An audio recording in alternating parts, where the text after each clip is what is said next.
Before we start, I'm going to go over the essential question for the unit, because if you missed the day we took notes, you missed that too. I'm going to go kind of quick because we're on a shortened class period today.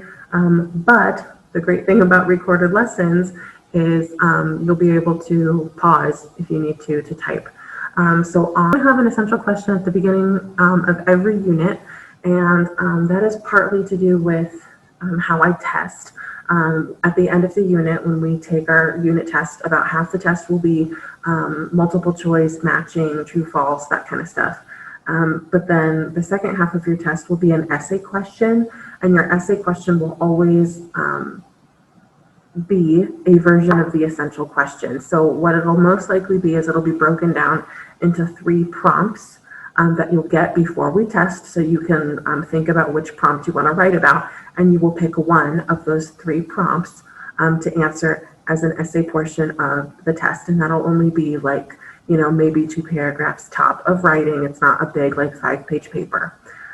So our essential question for this unit is, how does colonization impact physical landscapes, so the actual land people are making a colony, populations, the people who were there before the colonizers showed up, so the native populations, as well as the populations of the people doing the colonizing, and perspectives, which are how we think. How do the people who are doing the colonizing, how are they thinking about this new land, and the people who are living on the new land? How are the native populations thinking about the colonizers who are showing up and saying, hey, we're going to live here now? And how do the perspectives of people who maybe aren't the colonizers or the colonized but know it's happening, how do they feel about it? And how, do they feel like they're missing out? Do they feel sad? Do they feel angry? So that's what I mean by perspectives. The notes. So this is where your worksheet will start. And when I do notes, I do things a lot with nice to know and need to know. Need to know information is what's typed up on your sheet today. If I don't do a guided notes, it'll be stuff I need you to write down. Nice to know is information that I think is important, but it's not likely to appear on a test. So it's just there to maybe deepen the thinking, or I think it's interesting, but it's not going to be tested material. So this stuff's all nice to know. You don't need to write it down, but because this first week and a little bit of next week, we'll talk about Native Americans, I wanted to talk about this terminology really quickly, and tribe versus nation. Short answer is they mean the same thing. There's no official designation. Tribe is really only made popular by the American government in a few centuries than where we're studying now.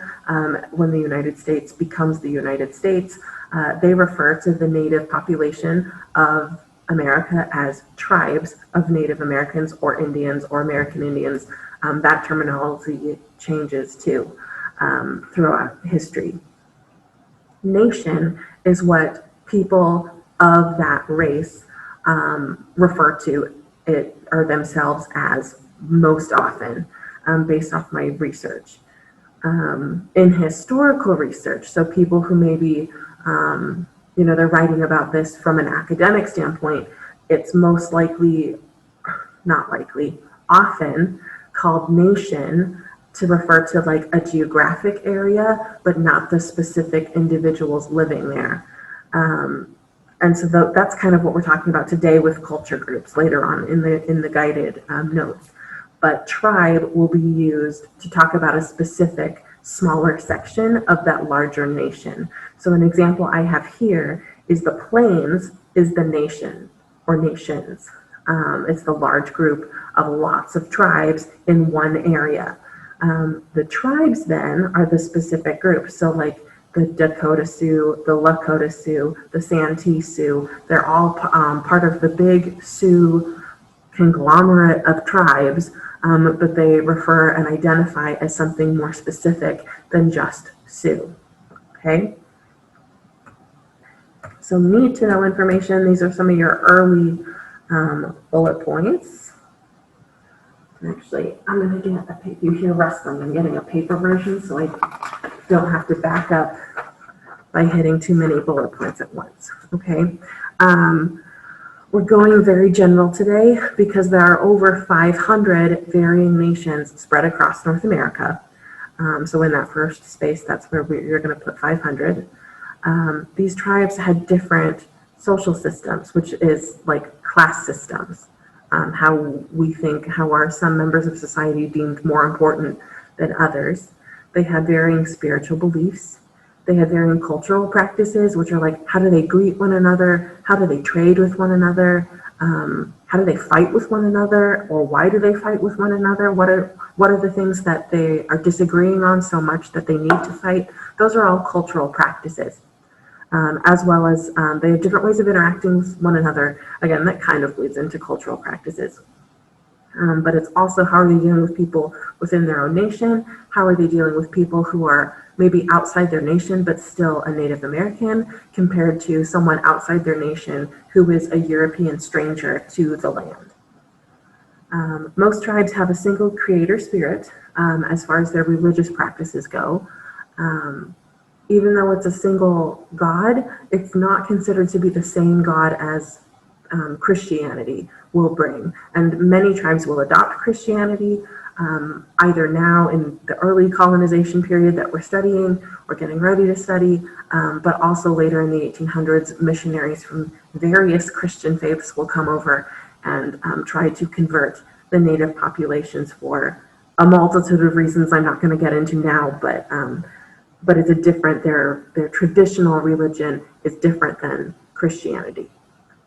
Most tribes, this is pretty interesting, most tribes believed that land was shared. It was available to be used by people. You could live on it, you could tend it, but you didn't necessarily own it. And that's because a lot of tribes we're going to talk about were nomadic, so they moved around. So depending on the season, depending on the movement of the game that they hunted, they moved. So owning a land, if I pretend I'm an ancient Native American for a minute and I live in what will one day become Kansas, okay, and I'm following game and I follow them enough so I'm in what will one day become Nebraska and I stay there for a few months. I don't think I own the land I was in Kansas. I might not go back there for years. I might go around there when game shifts or weather shifts enough. I feel like I need to move somewhere else, but I might not go to that exact spot. So I don't consider it as something I own. Grouping, this map is not something you need to memorize. I just wanted you to have it as a visual. So you had it as, so you knew where the cultural groups we're talking about are and where they were spread out on. Need to know information, this is where your bullet points pick back up. They're grouped by researchers in 10 different cultural areas. That grouping is based off lots and lots of data. This is all still very, very broad, but they're looking at shared habitats. So what you're sleeping in, what buildings, are you constructing buildings? If you're constructing them, what are they used for? Are they just used for sleeping? Do you build sleeping buildings, but also ceremonial buildings or meeting buildings? Or do you have a hospital building? We don't know. That's what researchers are looking at and how they're grouping people. People who have the same type of buildings for any of those purposes get put in the same group. And where those habitats are being found. So geography plays a little bit into it. And also other shared characteristics, things like language and language patterns, methods of dress, methods of hunting, methods of ceremony. Those are those kind of shared characteristics people look at when they're grouping these cultural groups together. So the first group we're going to talk about is the Arctic group. Need to know information. There's two different tribes, the Inuit and the Aleut. They have a pretty big area, all this dark blue stuff. When you sat there and, if you measured around it, it would be pretty long. But it was a pretty small population because they're in the extreme cold temperature. So not a big booming population. It's pretty hard to make a living out there. You can't farm very easily, so you're hunting game, you're following game. And again, it is very, very cold, so it's hard to make a living. The Aleut is a little more sedentary. I'm not saying they never went hunting and they never left, but they could establish, they tended to live along the shoreline, so they could establish their own methods of forming fishing villages to stay put a little bit more. Nice to know information. I'm not going to spend a ton of time on for the sake of time, and it's not on your note sheet, but feel free to pause this video at any point to look a little more in depth at that if you would like. The subarctic, that kind of light green section on my map, need to know information. Again, this is another mostly nomadic group. Instead of living as one big village tribe, they are living in family groups. So it'd be like if your family owned an entire neighborhood, but just your family lived there, instead of lots of families living in one neighborhood.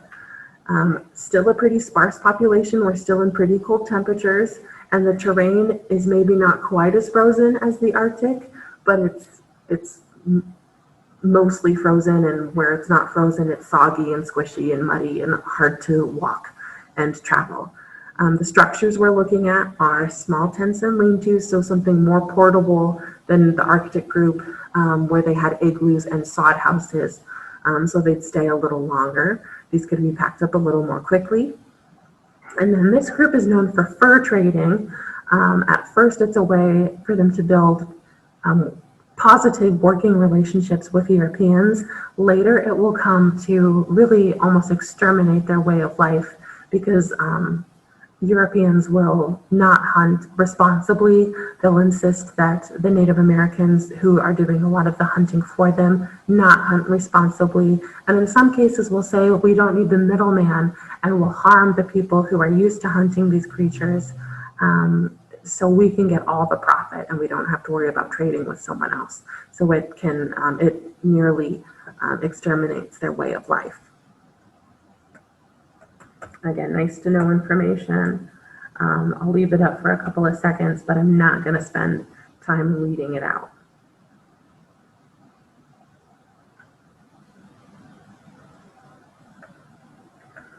The Northeast, much shorter, need to know information. I wanted to include this because these are pretty well-known language groups. The need to know information is in this group, you're pretty much dealing with two types of language, the Iroquoian, and this word I've heard pronounced two ways. The way I've heard it pronounced most often is Algonquian. Sometimes I'll hear it pronounced as Algonquin, and they just miss a syllable there. I'm not going to ask you to be able to pronounce this on a test, but just in case, it's a weird word. If you haven't heard it before, I tend to say it Algonquian. And again, those are just the two language groups. There were smaller tribe names who spoke these languages. This group was pretty sedentary, not a lot of hunting and gathering. They could be a little more established, formed villages. And in this culture, so they had a pretty strong agricultural background, and they were also said to be warlike. And I don't love that distinction. I think that, that they were called that by European colonizers who weren't really used to their way of living. And so I think that makes them sound maybe more aggressive than they actually were. I wasn't around back then, maybe it's true, but I do want you to be aware of that. But they say, or historians say, that they were warlike in two ways. One is they would raid other neighboring tribes. If someone had better farming land or had a better crop, maybe they would raid that village for those goods. But they would also, what's interesting about this group is they would also team up and form alliances called confederacies with each other to beat a common enemy. So, and this movie is not historically accurate in a lot of ways, but one of the best examples of this is if you think about Disney's Pocahontas. Towards the end of the movie, Pocahontas's tribe has contacted other warriors, and they're all coming to help defeat the English coloners. I've been talking a lot today, and I'm getting a little mush mouth. Colonists at Jamestown to try and get them to leave. That's called a confederacy, and that's what these groups in the Northeast were known to do.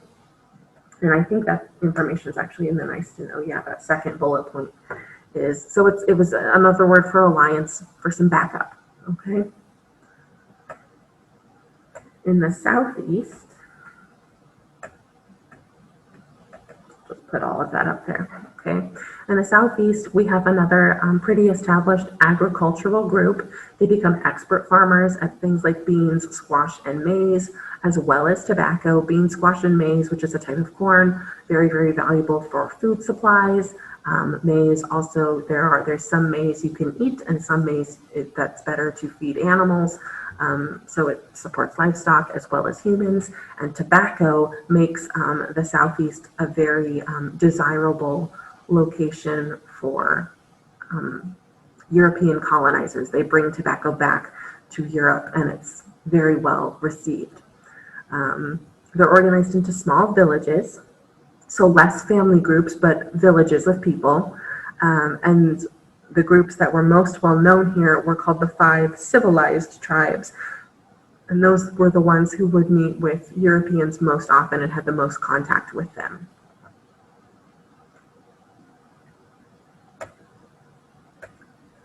The plains, which is the area of Native Americans I am most familiar with because, hey, we live in the plains.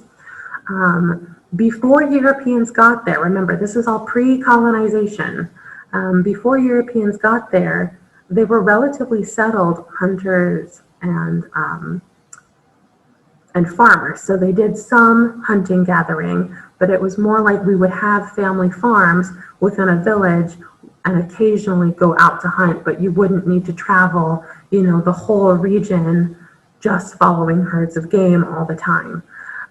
It was only after Europeans started settling the region that they became more nomadic to get away from that European influence.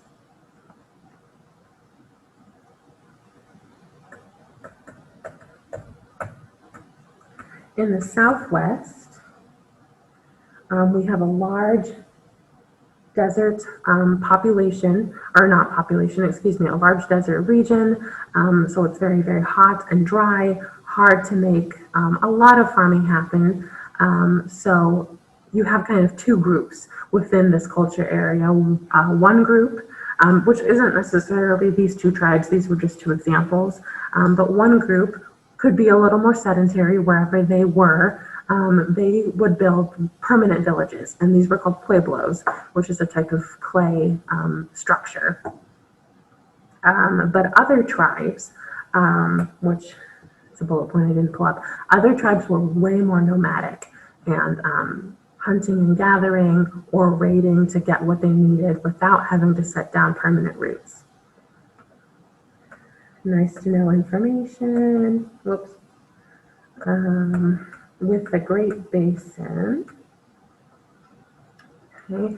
The Great Basin is pretty much all hunter-gatherer because of where they were. The land wasn't good for farming. They were surrounded by some mountain ranges on part of their territory. The other part had plateaus, which were hard to navigate and not always, worth trying to make farmland out of that rocky area. California, large population. This is probably it is one of the cultural groups with maybe the biggest population that we're going to study. Over 100 different distinct tribes within that one pretty small location, if you think about that, in reference to the subarctic or the Great Plains regions, which were all pretty big land-wise, but not population-wise. They're still, even though they have a large population, they're still family-based groups. They're a little more hunter-gatherer than farming. And these groups were known to be very peaceful, more willing to trade with other tribes and other culture areas, as well as some Europeans. They also had some common rights. So their social structure was a little less rigid than in some other culture groups we'll talk about in a couple minutes. The Northwest coast had some more permanent villages, which is not common for a lot of these culture groups. So another large population, even though it's a pretty skinny little area, and permanent villages. So again, if they went hunting, it was like a day trip tops. It was not, we're going to go for months and months and months and just follow a herd of game across an area. They had a very rigid social structure. So status of your family in the tribe depended on how close you were to the tribe's chief. And if you were, so in this situation, this is where the chief's son or maybe daughter, but his kids would take over his job when he died or didn't want the job anymore. It wouldn't go to the most qualified person. And then again, how closely related you were to the chief depended on your, that's where your social status came from. Also, the valuables you owned dictated your social status as well. The Plateau group. I have a note, one more, and this is our last group. Plateau group was semi-sedentary, meaning they had villages set up where people lived and worked, but they also did a little bit of hunting and gathering. So what most likely happened here is women stayed and did the farming and rearing the children and the stuff where you really have to be in one spot, and men would go hunting and fishing. Maybe it was just, again, a day's activity and you weren't going to go very far, but maybe you were going to be gone a few days or a week or so, and you would then leave. This group is also interesting because they acted as emissaries, which is like an ambassador for tribes in the surrounding regions. So something about the people who lived here, other groups were willing to work with them and listen to them, and they were allowed to be a go-between to negotiate, trade deals or try and break peace if two groups were going to fight. So pretty interesting that they were willing to and able to take on that role, because we don't have any records of any other culture groups doing that to any great extent. Okay, that is it for notes. Again, if you missed anything, if I started to talk too fast, pause this and rewind it and go back. But other than that, I hope to see you back in class soon. I hope everything's okay. And email me if you have any questions about these notes, about the web quest you're going to do based off these notes. But other than that, I'm going to stop my recording and send it to you.